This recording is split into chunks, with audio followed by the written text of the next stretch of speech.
La pièce était presque éteinte, à peine traversée par une lumière dorée qui glissait sur une table encombrée de photos anciennes. Marion Cotillard y était assise, immobile, comme si elle attendait depuis des années que quelqu'un ose enfin prononcer la question qu'elle avait toujours évitée. À 63 ans, elle a décidé de rompre le silence, de dire ce qu'elle n'avait jamais admis auparavant, même dans les instants où la solitude l'accompagnait comme une ombre fidèle. Sa voix, douce mais lourde du poids du temps, a murmuré une vérité que personne n'imaginait si fragile. Elle a parlé d'un amour qui n'aurait jamais dû exister et qui, pourtant, a failli renverser tout ce qu'elle avait construit. La gloire, les rôles, la reconnaissance mondiale, rien n'avait vraiment résisté à cette histoire qui, pendant des années, l'avait suivie comme un souffle interdit. Était-ce un premier amour ou le dernier? Était-ce une rencontre ou un destin qui s'imposait? Elle ne le savait plus vraiment, seulement que cet amour avait laissé une trace indélébile, semblable à ces cicatrices qu'on ne montre pas, mais qui brûlent encore sous la peau. Et lorsque son regard s'est posé sur une photographie usée posée devant elle, un léger frisson a traversé la pièce, comme si le passé venait de revenir s'asseoir à ses côtés. Ce qu'elle allait dire ensuite, aucune caméra n'y était préparée. Un vieux micro, encore éteint, attendait simplement qu'elle reprenne son souffle. Elle n'était encore qu'une jeune femme à la voix timide lorsque tout a commencé, bien avant les tapis rouges et les salles obscures qui allaient la couronner. Paris semblait alors plus vaste qu'aujourd'hui, avec ses rues humides et ses théâtres aux rideaux fatigués, là où les rêves se réveillent trop tôt et s'épuisent trop vite. Marion répétait dans un petit studio du 11e arrondissement, un lieu où le parquet craquait sous le poids des hésitations et des espoirs. C'est là qu'elle l'a rencontré pour la première fois. Il n'était personne encore, juste un visage éclairé par une ambition silencieuse, un regard qui semblait écouter avant de parler. Ils partageaient la même fin d'art, la même naïveté brûlante, cette certitude fragile que le monde finirait par les remarquer. Entre eux, la complicité n'était pas une promesse, c'était une évidence. Les premiers soirs, ils rentraient à pied après les répétitions, longeant la scène comme deux ombres portées par la même lumière. Une écharpe oubliée, un café trop sucré, une chanson improvisée dans une ruelle, autant de détails qui, plus tard, deviendraient tôt des souvenirs impossibles à effacer. Ils ne savaient pas encore que leur chemin se séparerait, ni que la douceur de ces instants deviendrait la blessure la plus tenace. Un jour d'hiver, alors que la neige effleurait les toits de la ville, il est parti pour une tournée trop longue. Une lettre, jamais envoyée, resta pliée dans son sac pendant des années. Elle contenait des mots simples, presque maladroits, mais authentiques. Des mots qu'elle ne prononcerait plus jamais devant lui. Ce soir-là, elle ne savait pas encore que le silence deviendrait son refuge. Et dans ce premier vide, quelque chose en elle commença doucement à se fissurer. Les années suivantes furent rapides, presque trop. Marion passa d'une scène étroite éclairée par une ampoule tremblante à des plateaux où la lumière aveuglait plus qu'elle ne révélait. Chaque rôle semblait la pousser un peu plus haut, un peu plus loin, comme si la gloire était une mer en mouvement constant, belle mais imprévisible. On applaudissait son talent, on scrutait son visage, on commentait ses silences. Elle avançait, pourtant chaque pas la séparait davantage de la jeune femme qui marchait autrefois au bord de la Seine. Au milieu de cette ascension, un vide subtil s'installait. Les aéroports se succédaient, les chambres d'hôtel se ressemblaient toutes, et les visages qui l'entouraient changeaient trop vite pour s'ancrer dans sa mémoire. Elle avait rêvé de succès, mais personne ne lui avait dit qu'il ressemblait parfois à une pièce trop vaste où l'écho de sa propre voix semblait lui répondre. Les tournages devenaient des refuges temporaires. Là, dans l'obscurité des studios, elle retrouvait un semblant de chaleur, une intimité fragile qu'elle partageait seulement avec les personnages qu'elle incarnait. Pourtant, au moment où les caméras s'éteignaient, l'ombre d'une absence revenait comme un souffle froid. Elle s'étonnait encore que la nostalgie puisse persister aussi longtemps, comme si chaque projecteur réveillait l'image d'un regard ancien, perdu quelque part dans un théâtre parisien. Elle était acclamée par des milliers, mais attendue par personne. Cette phrase, elle la portait en elle sans jamais l'avouer, comme une vérité qu'on préfère taire pour continuer d'avancer. Un soir, alors qu'elle traversait un couloir désert après une remise de prix, elle comprit soudain que la lumière qui brillait autour d'elle n'éclairait plus vraiment son chemin. C'était une lumière qui exigeait, qui dévorait, qui laissait derrière elle un sillage de moments oubliés.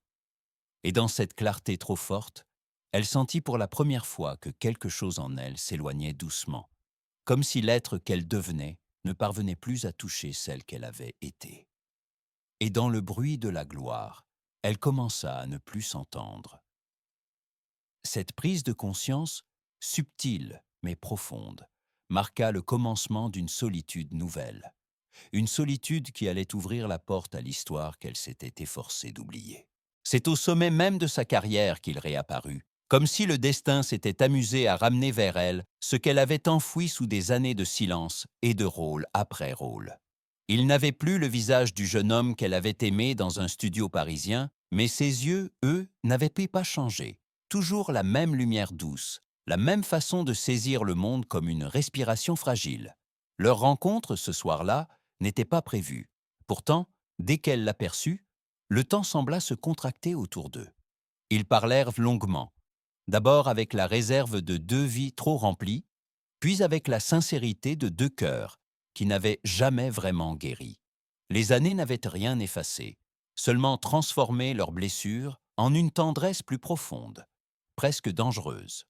Quand ils se retrouvèrent à travailler ensemble sur un projet commun, l'évidence qu'ils avaient connue autrefois redevint une menace silencieuse.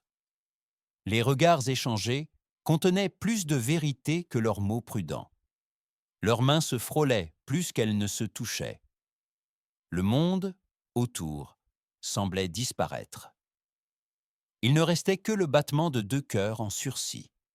Chaque journée de tournage devenait un territoire fragile où l'interdit se mêlait au nécessaire. Ils s'évitaient autant qu'ils se cherchaient, dans une chorégraphie intime que personne d'autre ne semblait voir. Marion retrouvait près de lui une paix qu'aucune récompense n'avait su lui offrir, une paix qui la ramenait à la jeune femme qu'elle avait été, marchant le long de la Seine avec l'illusion que rien ne pourrait jamais les séparer. Mais chaque battement rapprochait aussi leur fin. Car leur histoire, si belle soit-elle, n'avait pas sa place dans la vie qu'elle devait protéger, une vie construite devant le regard du monde entier.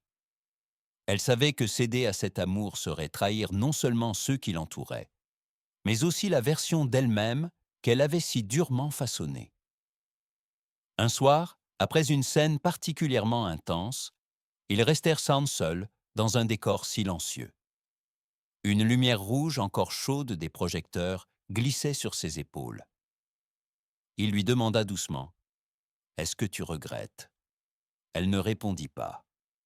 Le silence fut sa seule vérité, un silence lourd qui tremblait comme une confession inachevée. Puis elle se détourna, consciente qu'un pas de plus suffirait à tout détruire. Et ce fut ainsi que leur histoire reprit fin, sans éclat, sans cri, seulement une porte refermée trop lentement pour ne pas faire mal. Les années passèrent, discrètes et impitoyables.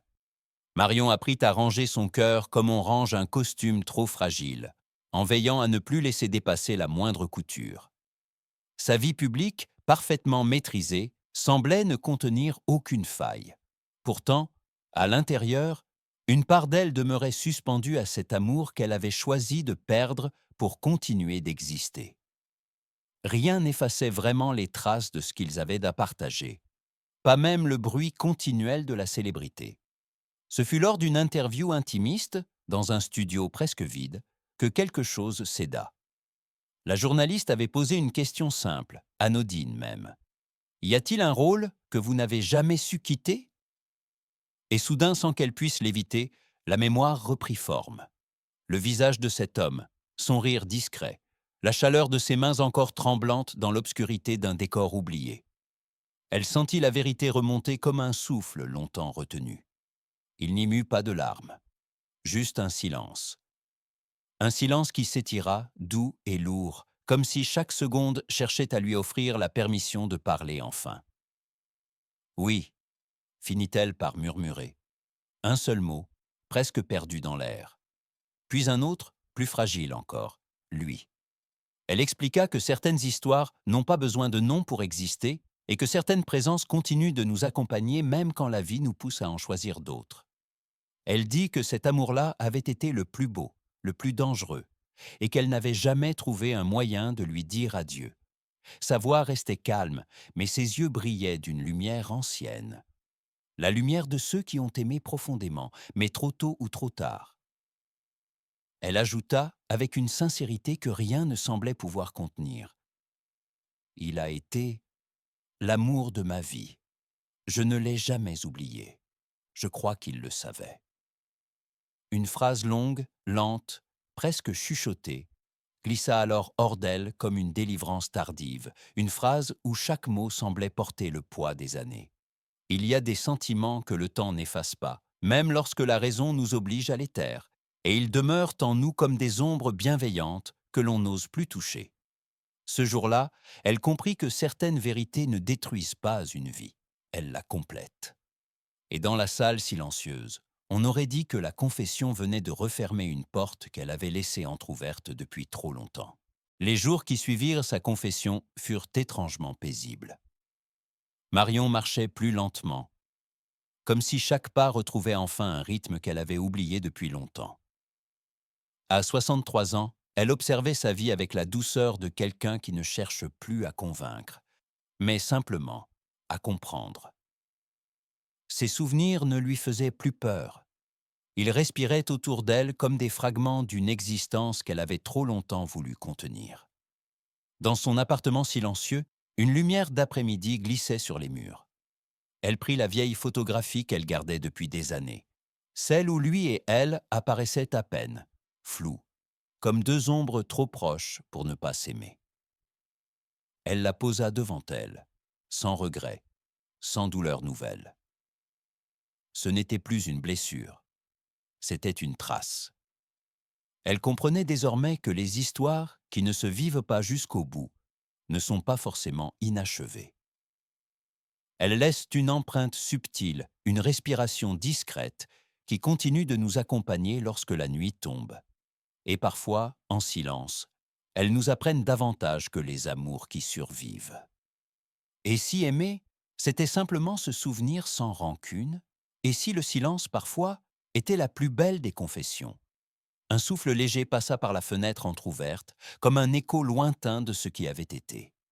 Et quelque part, dans le silence, leur histoire continue encore, parce qu'au fond, chaque amour que l'on a vécu continue de nous parler, même lorsque tout semble s'être tu.